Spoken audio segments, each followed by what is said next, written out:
Emotional হয়ে গিয়ে আবারও আমি ভুল করলাম, আর সেই ভুলের মাসুল এখন আমাকে গুনতে হচ্ছে। কষ্ট কি এমনিতে কম ছিল? কেন যে কষ্টটা আরো বাড়িয়ে ফেললাম নিজেও জানি না।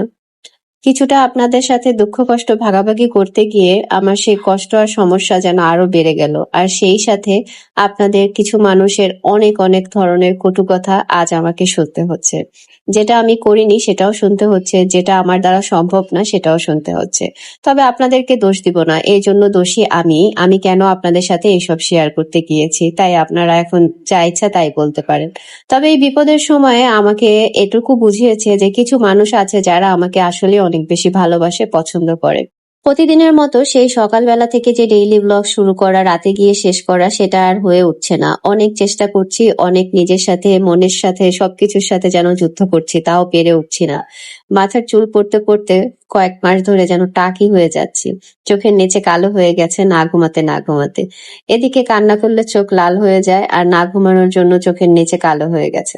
যাই হোক, এটাও আবার অনেকে বলবে মেকআপ দিয়ে কান্না করছি, তো কিছুই বলার নেই। কথায় আছে না, সময় যখন খারাপ যায় তখন চারদিক থেকেই খারাপ যায়, আর সেই খারাপ পরিস্থিতিটাকে আমি মনে হয় আরো বেশি খারাপ করে ফেলেছি নিজে ইমোশনাল হয়ে। নিজের ইমোশনটা অনেক বেশি চাপিয়ে রাখার চেষ্টা করি সব সময়, বছরের পর বছর ধরে। কেন যে কিছুটা প্রকাশ করে ফেলেছি, আর তখন বিষয়টা আরো বেশি জটিল হয়ে গেছে আমার জন্য। আমি অনেক বেশি হিমশিম খাচ্ছি এই অবস্থায় এই সব কিছু মেনটেন করতে। তবে যাই হোক না কেন, যা হওয়ার তো হয়ে গেছে, সেটা তো আর পরিবর্তন করতে পারবো না। তবে জীবন যেমন আমার চলছে, আমি যেহেতু ডেইলি লাইফের ব্লগ করি, সেটাই কিছু না কিছু তুলে ধরার চেষ্টা করছি আপনাদের সাথে। আজকে সকালবেলা থেকেই না বৃষ্টি হয়েছে, বাচ্চারাও স্কুলে চলে গেছে, ওদেরকে খাইয়ে বিদায় করে দিয়েছি। কিন্তু আমার হচ্ছে গিয়ে সকালে খাওয়া হয়নি। এখন মোটামুটি দুপুরবেলা চিন্তা ভাবনা করছিলাম ব্লগ শুরু করব কি করব না, তারপরে শুরু করলাম আর কি। এরপরে ভাবলাম যে কিছু একটা তো খেতে হবে, কিন্তু কি খাবো সেটাও চিন্তা করে আর খাওয়া হলো না। পরে আবার বাচ্চা স্কুল থেকে এসেছে, বললাম যে তুমি গোসল করে নাও, তো ওর সাথে একটু দুষ্টামি করছিলাম। শত কষ্ট আর আনন্দের মাঝে আমার মুখে একটু হলেও হাসি আসে বা ভালো লাগে, শান্তি ফিল হয়, সেটা হচ্ছে বাচ্চাদের দিকে তাকালে। এরপরে রান্না বান্নার অনেক কিছু গুজগাজ করার পরে মনে হলো যে না, রান্না বান্নার অংশটা কিছুটা ভিডিওতে আপনাদের সাথে শেয়ার করি, না হলে ব্লগে কি শেয়ার করব। ব্লগ তো দেয়া দরকার, কারণ কাজের মধ্যে থাকলে তখন দেখা যাবে কি মনটা কিছুটা হলেও ভালো থাকে, বা ব্রেনটা সেটা নিয়ে ভাবে যে আমার ভিডিও করতে হবে, ভিডিওটা দিতে হবে। আর কাজ নিয়ে না থাকলে তখন দেখবেন কি, ওই যে বলে না, নিরিবিলি যখন থাকবেন তখন মনে হয় চারদিক থেকে কষ্টগুলো বা সব চিন্তা ভাবনাগুলো আরো বেশি চেপে ধরে। তো এদিকে তারপরে দেখেন একেবারে আমার রান্নাঘরের অবস্থা কি অবস্থা, আমি কোন দিক থেকে কি করব নিজে আসলে বুঝতেছিলাম না। একেবারে হযবরল আর এলোমেলো অবস্থায় রান্না বান্না শুরু করলাম, কারণ অ্যাটলিস্ট রান্না বান্না করতে হবে, বাচ্চাদের খেতে দিতে হবে। তো আমি ঢেঁড়স গুলো অলরেডি হচ্ছে কেটে নিয়েছি, এরপরে থালা বাসন কিছু ছিল ওগুলো গুছিয়ে নিলাম, এরপরে আবার রান্নাও বসিয়ে দিয়েছি, ঢেঁড়স ভাজি করছি, আর এদিকে আমি বেগুন কেটে নিচ্ছি। আজকে হচ্ছে বেগুন আলু দিয়ে তরকারি রান্না করব। আর জানেন তো, আমার এখন ভিডিও দেখে দেখে আসলে ভয়েস ওভার করা লাগছে। আমি আসলে কি রান্না করছি কখন, আমার নিজেরও সেটা মনে থাকতেছে না। আগে মনে থাকতো যে ভিডিওতে ভয়েস ওভার করার সময় আমাকে বলতে হবে কি কি রান্না করছি না করছি, সবকিছু আমার মাথায় থাকতো। আর কোন ভিডিওর পরে কোন ভিডিওটা আসবে সেটাও মাথায় থাকতো। আর এখন ভিডিও না দেখে আমি কিছুই বলতে পারছি না যে কখন আমি আসলে কি করছি, বা অনেক সময় এলোমেলো হয়ে যাচ্ছে। যাই হোক, এখানে আমি নিচে বসে কিছু কাটাকাটি করছিলাম, তাই আমাকে দেখতে পারছেন না। পরে আবার উঠলাম, আর এদিকে ভাজিটাও মোটামুটি আমার হয়ে গেছে, এখন আমি মাছটা বসিয়ে দিব। আর এখানে যে পেঁয়াজ বাটা কতটুকু ছিল সেটা দিয়ে দিয়েছি, আর বেশ খানিকটা পেঁয়াজও আমি এদিকে ব্লেন্ড করে নিয়েছি, সেখান থেকে অনেকটা দিয়ে দিলাম। আর দেখা যায় কি, সবজি দিয়ে তরকারি রান্না করলে ঝোলটা কিন্তু পাতলা হয়, তাই পেঁয়াজ বাটা দিলে তরকারির গ্রেভিটা কিন্তু একটু ঘন হয়, খেতে বেশি ভালো লাগে। পেঁয়াজ কাটা অনেক বেশি দিলেও আপনি দেখবেন তরকারিটা একদম পাতলা পাতলা থাকে, বাট পেঁয়াজ বাটা অল্প দিলেও তরকারিটা ঘন হয়ে যায়। তো এখানে পেঁয়াজ বাটা, তারপরে হচ্ছে আমি রসুন বাটা দিয়েছি, আদা বাটা আমি সেরকম একটা মাছে ব্যবহার করি না। আর এটা ভালো করে একটু ভেজে নিয়ে তারপরে এখানে আমি হচ্ছে গিয়ে অন্য গুঁড়া মশলাগুলো দিয়ে দিব, হলুদ গুঁড়া, মরিচ গুঁড়া, ধনে গুঁড়া আর জিরা গুঁড়া, সব ধরনের মশলাই এখানে আমি অল্প অল্প করে দিয়ে দিচ্ছি। দিয়ে মশলাটা খুব ভালো করে কষিয়ে নিব লবণ দিয়ে।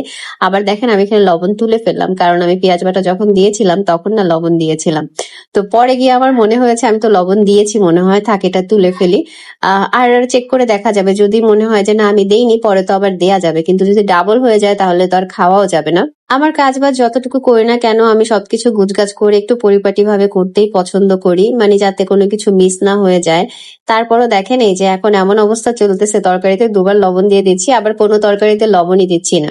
আর এদিকে দেখেন আমি ঢেঁড়স ভাজিতে কাঁচামরিচ দেইনি, অথচ কাঁচামরিচ কিন্তু আমি আগে ফ্রিজ থেকে বের করে পাশেই রেখেছি যে ভাজির মধ্যে দিব, কিন্তু আর দেয়াই হয়নি। পরে আমি রান্নাঘর গুছাতে গিয়ে মনে পড়েছে বলতে পরিষ্কার করতে গিয়ে দেখি কি চুলার পাশে কাঁচামরিচ রয়েই গেছে, বাট আমি ভাজিতে দেইনি। তো যাই হোক, ভাজি কাঁচামরিচ ছাড়াই খেতে হবে, আর কি করার। আর এদিকে এই যে মশলাটা আমি ভালো করে কষিয়ে নিয়ে তারপরে এখানে আলু বেগুন এগুলোও দিয়ে দিব। আর একটু সময় নিয়ে মশলাটা আসলে কষিয়ে নিচ্ছি, যাতে করে তেলটা যখন ছেড়ে আসে তখন আমি এখানে মশলা বলতেছি সবজিগুলো দিয়ে দিতেছি। অনেক সময় আমি আগে মাছ দিয়ে কষাই, তারপর মাছটা উঠিয়ে রাখি। আবার অনেক সময় না আমি এভাবে সবজিটা কষিয়ে সবজিটা মোটামুটি সিদ্ধ হয়ে গেলে তারপরে হচ্ছে গিয়ে মাছগুলো দিয়ে দিই। তবে আমার কাছে টেস্টের না ওরকম একটা তফাৎ মনে হয় না, সেই জন্য যে মাছ আগে কষায় নিতে হবে তারপর সবজি কষাবো, এটা আসলে মনে হয় না। তবে রান্নার ক্ষেত্রে গরম পানি ব্যবহার করলে যেটা হয়, রান্নাটা তাড়াতাড়ি হয় আর টেস্টটা মনে হয় অনেকটাই ভালো হয়। তো সেটা করার চেষ্টা করি। তবে আজকে অবশ্য আমি ঠান্ডা পানি দিয়ে রান্না করে ফেলতেছি, পাশের চুলায় আর গরম পানি দেইনি। আর এদিকে আমি ফেসবুক থেকে একটু লাইভে এসেছিলাম। মাঝে মাঝে চেষ্টা করি এখন আমার ফেসবুক পেজ তামান্না নাসির যে ফেসবুক পেজ আছে সেখান থেকে, অথবা তামান্নাস কিচেন যে আমার চ্যানেলটা আছে ইউটিউব চ্যানেল, সেখান থেকে লাইভে আসার চেষ্টা করি। তো যারা লাইভ দেখতে পছন্দ করেন তারা কিন্তু আমার চ্যানেলে ভিজিট করতে পারেন। বেশিরভাগই আমি তামান্নাস কিচেন থেকে লাইভে আসি। তো লাইভে অনেক সময় আপনাদের সাথে অনেক গল্প সল্প করা হয়। তো যারা গল্প আড্ডা দিতে পছন্দ করেন বা আমার সাথে সরাসরি কথা বলতে পছন্দ করেন তারা লাইভে দেখার জন্য তামান্নাস কিচেনে যুক্ত থাকতে পারেন। তো এদিকে আমি থালা বাসনগুলো গুছিয়ে নিচ্ছি, ওদিকে বড় ছিল চলে আসছে। তো এরপরে ভাবলাম ওকে একটু লেবু শরবত বানিয়ে দেই। আর জানেন তো ওই কয়দিন ও হচ্ছে গিয়ে বেশ গরম ছিল, ও স্কুল থেকে এসে বলতো আম্মু আমার জন্য শরবত বানিয়েছো, তো তখন না লেবু ছিল না, বাজারেও যাওয়া হচ্ছিল না, তাই আনা হয়নি। আর আজকে লেবু শরবত বানিয়েছে, আজকে আর বলতেছে আম্মু আজকে তো বৃষ্টি, আজকে ঠান্ডা, আজকে শরবত কেন বানিয়েছো, এই হচ্ছে গিয়ে অবস্থা।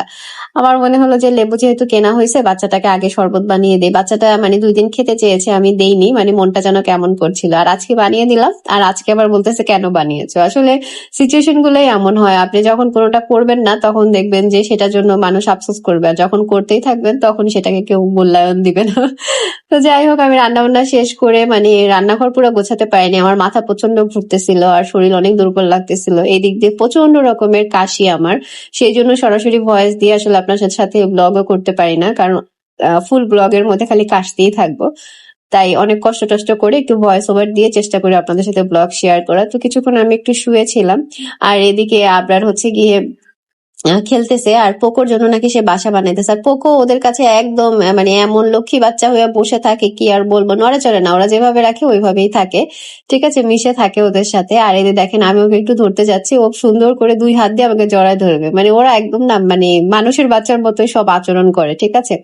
আর এরকম করতেছে, আবার এই যে দুষ্টামি করে না, ও একটু কামড় দিবে, তারপর আমার হাতের ব্রেসলেটটা দেখলে বেশিরভাগই ও ব্রেসলেটটা খালি কামড় দিয়ে ধরতে চায়। তো এরপরে ওকে একটু নিয়ে আসলাম আমার কাছে। আমার কাছে ছোটবেলা থেকেই ছোটবেলা বলতে আমি স্কুলে যখন পড়তাম তখন থেকেই না, আমি যদি পড়াশোনা নিয়ে কোনো কিছু নিয়ে অনেক বেশি টেনশনের মধ্যে থাকতাম, তখন আমার যে চাচাতো ফুফাতো ভাই বোন গুলো ছিল ছোট ছোট, ওদেরকে কোলে নিলে না কেমন যেন একটা শান্তি লাগতো। আমার ভাই বোনদেরও আমি এইভাবে আমার পরীক্ষার সময় ওদেরকে মনে হয় বুকে জড়ায় ধরলে অনেক বেশি একটা শান্তি কাজ করতো। যেহেতু আমার ভাই বোন আমার থেকে অনেক ছোট, আবার বলা যায় যে আমি ছোটবেলা থেকে বাচ্চাদের খুব ভালো পালতে পারতাম, কোলে নেওয়া বা তাদের গোসল করানো খাওয়ানো এগুলো খুব ভালো পারতাম। তো এখন তো আর ছোট ওরকম বাচ্চা নেই, বাট পোকোকে ধরলে না সেরকমই একটা শান্তি লাগে। আর এদিকে আবরার সাহেব হচ্ছে রেডি হয়ে গেছে, তাদের হুজুর আসবে। আর সে এই কি বলে এটা ভুলে গেলাম, কুর্তাটা খুবই পছন্দ করতেছে। রেগুলার সে এখন এটা পরে হুজুরের কাছে পড়তে বসে। আর কয়েকদিন ধরেই জানেন তো একটা কি বলে কেক বানাবো বানাবো করে আর বানানোই হচ্ছিল না। তো ফাইনালি আজকে হচ্ছে কেকটা বানালাম। আর আমার তামান্নাস কিচেনের ভাইরাল রেসিপি হচ্ছে গিয়ে এই কেকের রেসিপিটা। তো সবাই অনেক বেশি পছন্দ করেছে, সবচেয়ে বেশি ভিউ হয়েছে। তো আজকেও সেই রাইস কুকারে কেকের রেসিপিটা বানালাম। আর বাচ্চাদের জন্য আগে একটা সময় ছিল সপ্তাহে হয়তো 2-3বারও কেক বানানো হতো, আর সেই মানুষ আমি এখন মাসের পর মাস চলে যায় কেক বানানো হয় না। বাসায় যতটুকু কেক বানানো হতো আমার বোনই বেশিরভাগ বানায়, আমি ওইভাবে এইসব বানানো টানানো ছেড়েই দিছি। একেবারে কি বলে খুব বেশি জরুরি যেই জিনিস সেগুলো ছাড়া আমি মনে হয় আমার লাইফ থেকে অনেক কিছুই স্কিপ করে ফেলছি, সবকিছু এখন শৌখিনতা বিলাসিতা এরকম মনে হয়। আসলে মন মানসিকতা ভালো না থাকলে বা আপনি কোনো কিছু নিয়ে অনেক বেশি স্ট্রেসের মধ্যে থাকলে, চাপের মধ্যে থাকলে যেটা হয় আর কি, আমার সাথেও সেটাই হয়েছে। যাই হোক, অনেকে তো ইদানিং আমাকে মানসিক রোগী বলতেছেন, কোনো সমস্যা নাই, আসলে এটাও এক ধরনের রোগ, কিছু করার তো নেই। তবে আমাদের মতো কিছু সুস্থ সবল আরো মানুষ থাকে এই সমাজে, যারা একটা সুস্থ মানুষকেই মানসিক রোগী বানিয়ে ফেলে। একটা মানুষ এমনি এমনি মানসিক রোগী হয় না। আমার কথার সাথে হয়তো অনেকেই একমত হবেন। তো এখানে আমার কাছে না এই যে স্পঞ্জ কেক দিয়ে দেখেন কেকটা কি সুন্দর তুলতুলে নরম হয়েছে, এখন দেখে ভয়েস ওভার দিতে গিয়ে খেতে ইচ্ছা হচ্ছে। তো যাই হোক, সারাদিনে তেমন খাওয়া দাওয়া নেই, কিন্তু ভাবলাম যে কেকটা যেহেতু বানিয়েছি গরম গরম একটু চা দিয়ে খাই। আর আমার কাছে স্পঞ্জ কেক কেন যেন শুধু খাওয়ার চেয়ে না চায়ের সাথে খেতে অনেক অনেক বেশি ভাল লাগে, অথবা ওই যে মালাই কেক যখন বানাই দুধে ভিজাই সেটা খেতেও অনেক ভাল লাগে। আর আমি আসলে যে বললাম যে মানে যে ভুল করেছি সে ভুলের মাসুল নিজেই দিচ্ছি। তো আমার এই ভুল হয়েছে হয়তো বা পার্সোনাল লাইফের জিনিসগুলো আসলে কেন যেন না চলে আসছিল, ওই দিন ইমোশনাল হয়ে একটা ব্লগ করেছি আর তার পরবর্তীতেই ঝামেলাগুলো আসলে শুরু হয়েছে। তো সেই জন্য ঝামেলাও যেমন বেড়েছে, তার পাশাপাশি মানে অনেকের অনেক ধরনের কথাও শুনতে হচ্ছে। তবে হাজার হাজার ভালোবাসার মানুষও আমি পেয়েছি যারা মানে নিঃস্বার্থভাবে আমাকে ভালোবাসে এবং আমাকে সাপোর্ট করছে এবং একই কথা বলছে, আপু সমস্যাগুলো মানে ভিতরেই রাখো, এগুলো শেয়ার করো না, কারণ পরবর্তীতে সবাই সবকিছু ভালোভাবে নেয় না, তারাই তোমাকে কথা দিয়ে প্রচন্ড আঘাত দিবে। এটা আমিও আসলে বিশ্বাস করি, সেই জন্যই এখন পর্যন্ত চাপিয়ে রেখেছি শুধুমাত্র আমার ভালোবাসার মানুষদের কথা শুনে। আর নেক্সট ব্লগ গুলো তোমরা এখানে দেখতে পাবে, তাই যারা এখনো সাবস্ক্রাইব করনি, ফলো করনি, অবশ্যই ফলো করে দিও। তো নেক্সট ব্লগে খুব তাড়াতাড়ি ইনশাল্লাহ দেখা হবে, আল্লাহ যদি সুস্থ রাখে ভালো রাখে। তোমরাও ভালো থেকো, আল্লাহ হাফেজ, আসসালামু আলাইকুম।